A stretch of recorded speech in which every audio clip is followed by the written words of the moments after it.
Hey, what's up? Hello, everyone. Welcome into Fantasy Filmball, the show where we turn movies into sports and sports into something we don't talk about here. My name is Matt. My name is Dyl, and today we are back again with another draft here on the channel. And last week we had a very first in this history of this series. We've done, nearly 40 drafts, and we've never had a tie, but we have officially tied with 52 total votes, a 50-50 split in our music film draft. Matt, I guess, what are your initial reactions to that? Man, my initial reactions is I think that's wild because I think I got 5 for 5 of the best films in the draft. I know you feel the opposite, Dill. You say you have 4 out of 5 of the best, with Stars Born being in your top 5. Personally, I don't know. I mean, not to say your movies were bin, but you know, I mean, Summer of Soul is a 6 out of 10 for me.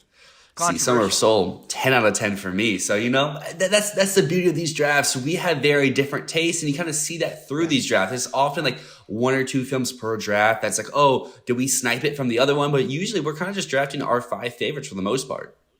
Yeah, usually it's cool because we don't have a lot of crossover. And today we're going to be doing Martin Scorsese movies. So I mean, it's a smaller pool. So maybe we'll have like a little bit more crossover here. I'm really curious how this is going to pan out. But before we start the draft, we have to figure out who drafts first, because normally this is decided by the winner of last week, and we don't have a winner. We don't have a winner. There's multiple ways we could go about this. In the series total, I have 19 wins. You have 18. Last week, you had the first overall pick, so then it could flip over to me. There's a lot of ways that we could go about this. I'm completely cool taking pick 2, 3, but I don't know what is better to have in this draft, the first overall or pick 2 and 3. How do you feel? That is absolutely true. I also don't know, because I don't know. I don't think my first pick would be most people's Scorsese first pick. And in fact, I know it wouldn't be yours. So I think on a personal level, I'd prefer the 2, 3. You know, I'll give you the 2, 3 here, and the next time we tie, I'll take the 2, 3. Okay. So my favorite Scorsese movie is definitely one I should not take first overall, so I'm not going to take it and hope it falls to me at pick number 4. Instead, I'll go for one that I know a lot of people love, as well as I love, and that is one of his collaborations with Leonardo DiCaprio. We have another one on the horizon with Killers of the Flower Moon, so give me The Wolf of Wall Street. Okay, that's not the one I was expecting to be the first overall. Now I feel obligated to take it. And I wouldn't even take it in my first 2 here, but I think I need to. But you don't have to. You don't have to. Nice pick. I don't have to, but you're definitely going to take it, and you're going to win if I don't take it. But Wolf of Wall Street is a great pick. I mean, it is just an instant classic in terms of how it's really stood the test of time. I mean, I think it had a little bit, not weak reception when it came out, but it was controversial when it came out.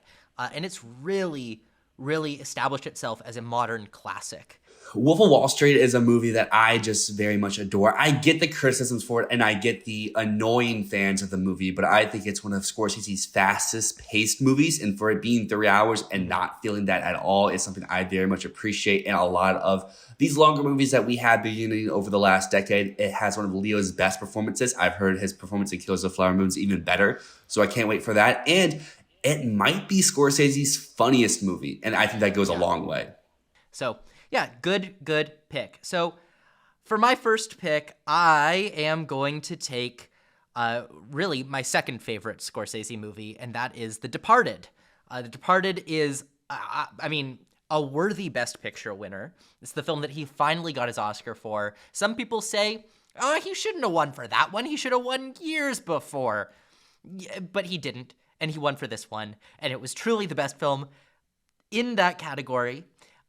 He deserved it. It's a great movie. He takes the source material of a Hong Kong movie called Infernal Affairs, and he improves upon it, makes it so much better, makes it much more energetic, lively, and has great performances from the entire cast. Leonardo DiCaprio, Matt Damon, Jack Nicholson, Mark Wahlberg.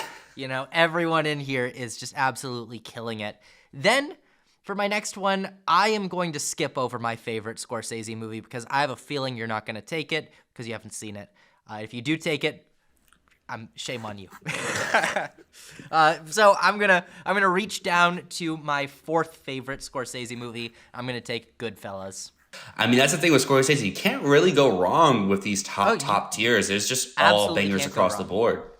That's the thing. Like Goodfellas, it might not be one of my top favorites, but when we're looking at the impact of Scorsese's films, it's pretty undeniable that this might be his most iconic. So to follow that up with, I am going to stick to my word and take my favorite Scorsese movie, and it's honestly one of his most underappreciated ones as well because it just had a very weird release date when it came out, but give me Silence.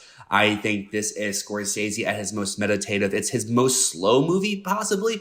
But again, I love when long movies feel very short. And this one has a great pace throughout. You have Andrew Garfield and Adam Driver delivering clear best performances. Liam Neeson's great in this as well. The cinematography, the score, it's all done masterfully well. Not even to mention the production design. Silence is just a great movie across the board. I wish more people had seen it, but I hope with Killers of the Flower Moon coming out, people start to revisit Scorsese movies, and Silence is one that is on their list. Now to follow up Silence, I have two routes I can go with.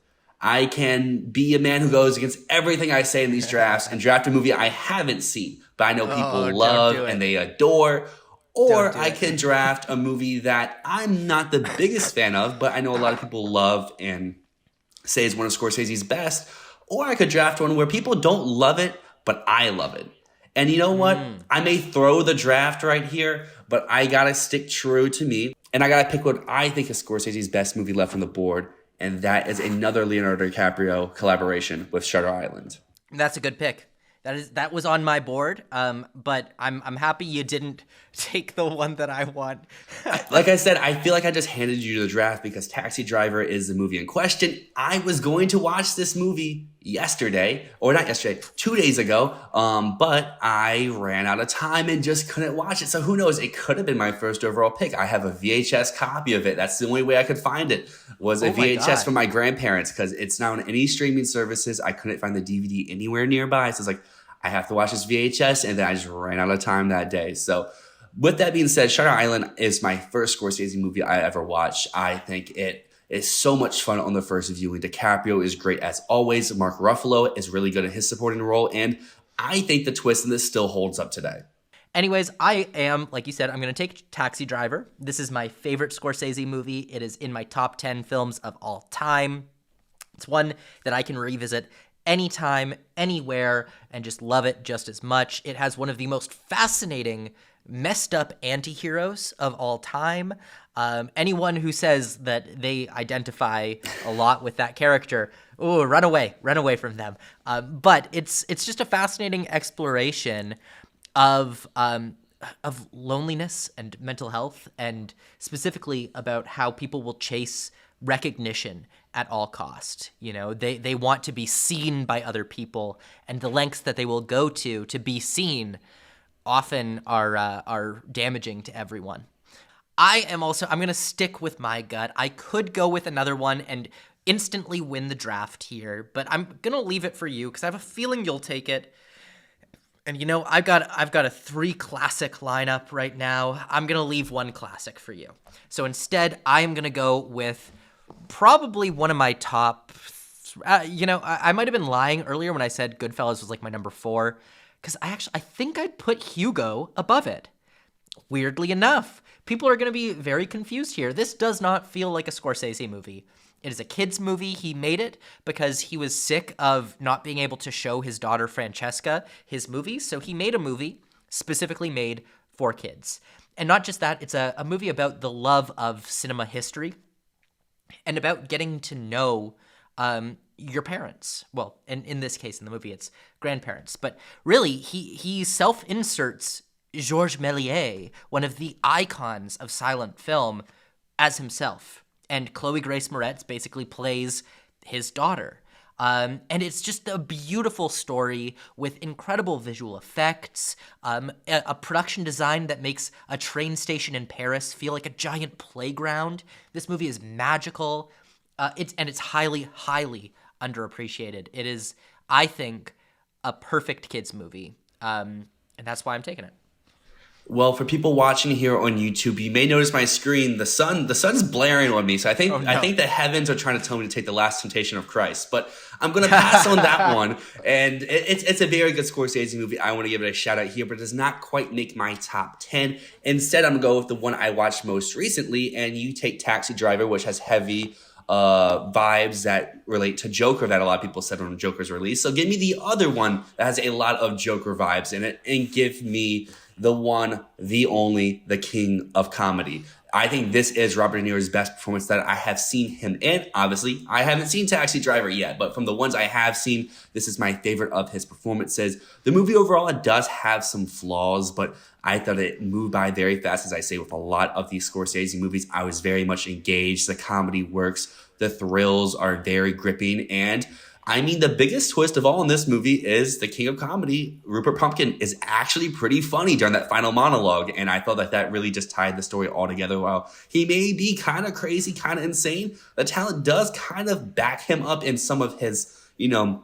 crazy ideals. Yeah. So, I kind of said I didn't want to take this movie earlier, but it's the last round. I might as well. This is a movie I've watched multiple times due to classes or work or stuff along those lines, and I've never really loved it. And again, Robert De Niro makes another appearance on this list with Raging Bull. He won the Academy Award for this one. It is a great performance. The movie overall, I'm not the biggest fan of, but cinematography is on point, and you can tell that Scorsese was really coming to his own when this movie came out. Yeah, that's the one I also didn't want to take that because I feel similarly to you. I really like this movie. I have seen it maybe 3 or 4 times. Every time I hope to go from, wow, this is a great movie, to, oh my God, that was amazing. It's one of the best movies ever. And I never quite get there. I think it's an example of one of those where it's just a great leading performance, but the movie overall is just heightened because of that performance. Like we see all the time in the best actor category where like the movies themselves are kind of whatever, but they're made due to that leading performance. Good pick though. I feel like you really pulled your team back there. Not to say your team's bad at all, but I think that you picked 2 classics that really balance out the modern films that you got on your team. So I think we got a really good fight going right now. But I'm going to take one that might throw my team for me because people are going to be like, what? I haven't seen that one. Why the hell did you take The Age of Innocence? But screw it, I'm taking The Age of Innocence, baby, because I watched this just a couple months ago, and when I say that this movie floored me, and I was just sitting there going, how the hell has no one told me to watch this movie before? How is no one calling this one of Scorsese's classics? I have no idea. But what he does here, he takes what essentially feels like it could be a stuffy Jane Austen adaptation. It's not a Jane Austen book, whatever.